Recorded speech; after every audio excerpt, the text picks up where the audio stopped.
നിങ്ങളുടെ favourite shows ഇനി ഒരിക്കലും മിസ്സാവില്ല. ഇപ്പോൾ C5 കാണും നിങ്ങളുടെ ഫേവറേറ്റ് ഷോ തികച്ചും സൗജന്യമായി. സച്ചി, നീ ഇവരെ വിളിച്ചകത്തേക്ക് പോ. അച്ഛന്റെ ആഗ്രഹം തന്നെ ഞാൻ പറഞ്ഞത്. നീ ഇവരകത്തേക്ക് വിളിച്ചോണ്ട് പോ. അച്ഛൻ, ഇതോടെ ഇവിടുത്തെ പ്രശ്നങ്ങളെല്ലാം തീർന്നു. എല്ലാം മറന്നിട്ട് നിങ്ങൾ അകത്തേക്ക് വാ.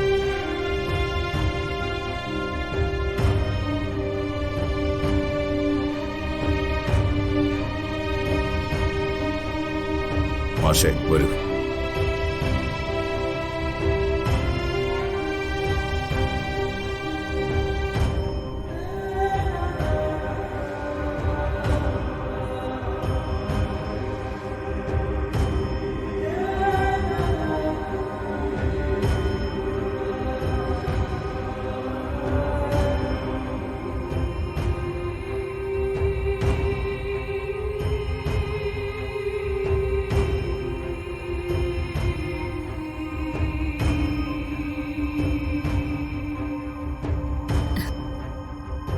സേതുവേട്ടാ, ഒരു കാര്യം പറഞ്ഞാ മറ്റൊന്നും വിചാരിക്കരുത്. നാട്ടുനടപ്പനുസരിച്ച് 7-ാം മാസം ആതിരെ ഞങ്ങളുടെ വീട്ടിലേക്ക് കൂട്ടിക്കൊണ്ടു പോകണമെന്നൊരാഗ്രഹമുണ്ട്. കാര്യങ്ങളെല്ലാം ചടങ്ങുകളായിട്ട് തന്നെ മുന്നോട്ട് കൊണ്ടുപോകണമെന്ന് എനിക്കും മാഷിനും ഒരാഗ്രഹമുണ്ട്. സേതുവേട്ടൻ കൂടി അത് സമ്മതിക്കുകയാണെങ്കിൽ നിങ്ങൾക്ക് നിങ്ങളുടെ മോളെ എപ്പോ വേണമെങ്കിലും വന്ന് കാണാം, വിളിച്ചോണ്ട് പോവാം. അത് നിങ്ങളുടെ ആഗ്രഹമായാലും ചടങ്ങായാലും എനിക്കെതിരെ അഭിപ്രായമൊന്നുമില്ല. 7-ാം മാസം ചടങ്ങ് നടത്തണമെങ്കിൽ അങ്ങനെ തന്നെ ആയിക്കോട്ടെ. വളരെ ആശങ്കയിലാ ഞങ്ങളിങ്ങോട്ട് കയറി വന്നത്. നിങ്ങളൊക്കെ എങ്ങനെ പെരുമാറുമെന്നുള്ളത് ഓർത്തു. പക്ഷേ സേതുവിനെ പോലുള്ളൊരു വലിയ മനുഷ്യൻ അക്ഷരാർത്ഥത്തിൽ ഞെട്ടിച്ചു കളഞ്ഞു.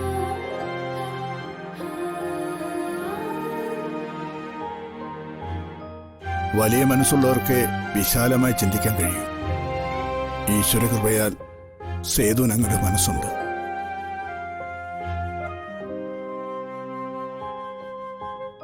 ചില വാർത്തകൾ പെട്ടെന്ന് കേൾക്കുമ്പോൾ നമുക്ക് നമ്മുടെ കാതുകളെ വിശ്വസിക്കാൻ പറ്റാതെ വരും. ചിലപ്പോഴൊക്കെ കേൾക്കുന്ന വാർത്ത ഞെട്ടലുണ്ടാക്കുന്നതാണെങ്കിൽ അതിന് കാരണക്കാർ നമ്മൾ അത്രയും സ്നേഹിക്കുകയും വിശ്വസിക്കുകയും ചെയ്യുന്നവരാണെങ്കിൽ ചിലപ്പോ മനസ്സിനെ പിടിച്ചു നിർത്താൻ കഴിഞ്ഞില്ല എന്ന് വരും.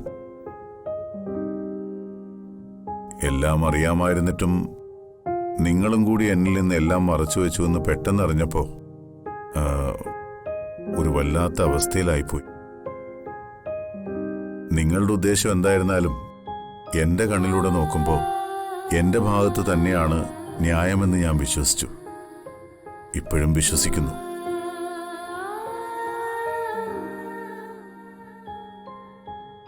ഞാനും മാഷുമൊക്കെ ജീവിക്കുന്നത് മക്കൾക്ക് വേണ്ടിയാ.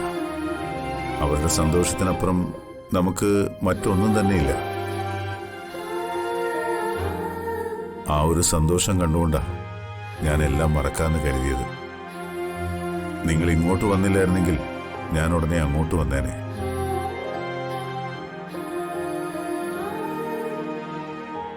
പിന്നെ മാഷ് പറയുന്ന വിശാല മനസ്സൊന്നും എനിക്കില്ല. ഞാൻ അങ്ങനെ പറയാൻ കാരണം നിങ്ങളുടെ ഇളയ മകളോട് എല്ലാം ക്ഷമിച്ച് അവളെ മരുമകളായി അല്ലാതെ മകളായി കണ്ട് സ്നേഹിച്ച് ചേർത്ത് നിർത്തുമ്പോഴും മൂത്ത മകളോട് ഞാൻ അതുപോലെ അകൽച്ച കാണിക്കുന്നുണ്ട്.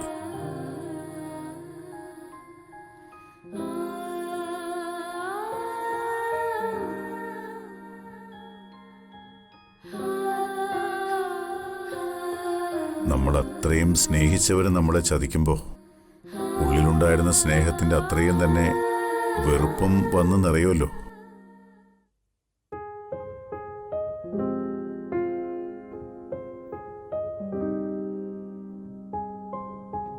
ഒരു വാക്കിൽ ഞാൻ പരിഹാരം കാണേണ്ട കാര്യത്തിനെ 2 കുടുംബങ്ങളുടെ തമ്മിലടിയാക്കി മാറ്റുകയും അതുവഴി ധാരാളം പേരുടെ കണ്ണീരിന് കാരണക്കാരിയാവുകയും ചെയ്ത ആളാണ് അർച്ചന.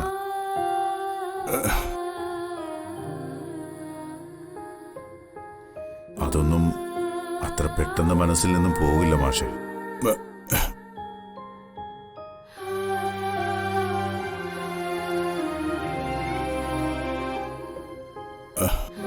സേതുവിന്റെ മനസ്സ് മാറ്റാൻ ഞാനാണല്ല. എങ്കിലും ചില കാര്യങ്ങൾ പറയണമെന്നുണ്ട്. ഇനി പറഞ്ഞിട്ട് കാര്യമില്ലാത്തതാണെങ്കിലും നടന്നത് കുറച്ചെങ്കിലും സേതു അറിയണമല്ലോ. സന്ദീപ് അതിരെ ഇഷ്ടമാണെന്ന് അറിഞ്ഞപ്പോ തന്നെ ഞങ്ങളതിൽ നിന്നും അതിരെ പിന്തിരിപ്പിക്കാൻ ശ്രമിച്ചിരുന്നു.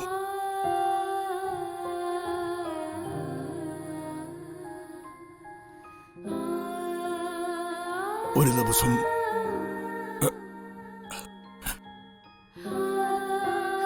ഇവൾ ആത്മഹത്യക്ക് ശ്രമിച്ചു.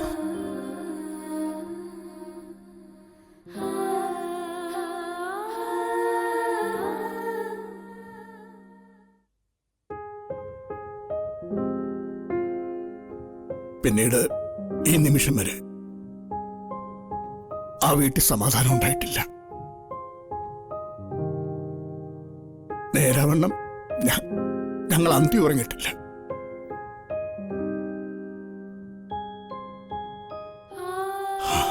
പിന്നീട് അവരിതൊക്കെ മറന്നുവെന്നും മനസ്സിലാക്കിയപ്പോ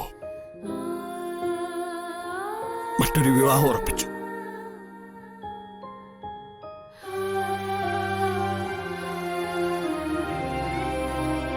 അതാണെങ്കിൽ മുടങ്ങുകയും ചെയ്തു. പിന്നെ നടന്നത് ഞങ്ങൾ അറിയുന്നത് സേതു അറിയുന്ന സമയത്ത് തന്നെയാണ്. ഇവരുടെ ബന്ധം അറിയുമ്പോൾ സേതുവേട്ടൻ എങ്ങനെ പ്രതികരിക്കുന്നൊരു പേടിയുണ്ടായിരുന്നു. അതാ ഞങ്ങളൊന്നും പറയാതിരുന്നത്.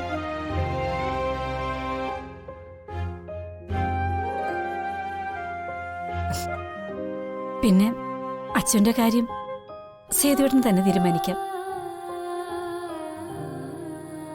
ഞങ്ങൾക്ക് കുറച്ചെങ്കിലും സമാധാനമുള്ളത് ഞങ്ങളുടെ 2 മക്കളും ഇവിടെയാണെന്നുള്ളതാ. സേതുവേട്ടൻ മക്കളെ പോലെ നോക്കുന്ന അറിയാവുന്നതുകൊണ്ട്, അതുകൊണ്ട് തന്നെ അവരെ ശകാരിക്കാനും ശിക്ഷിക്കാനും ഒക്കെയുള്ള അധികാരം ഞങ്ങളെപ്പോലെ തന്നെ സേതുവേട്ടനും ഉണ്ട്.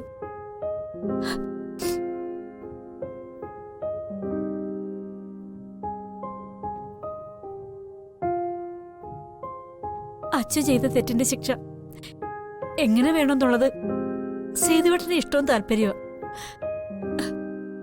പക്ഷെ ഒരടിയുടെ വേദന കൊണ്ട് തീരാനുള്ളത് അവഗണിച്ച് അതൊരു തീരാ വേദന ആക്കരുതെന്നുള്ള അപേക്ഷ മാത്രമേ ഉള്ളൂ.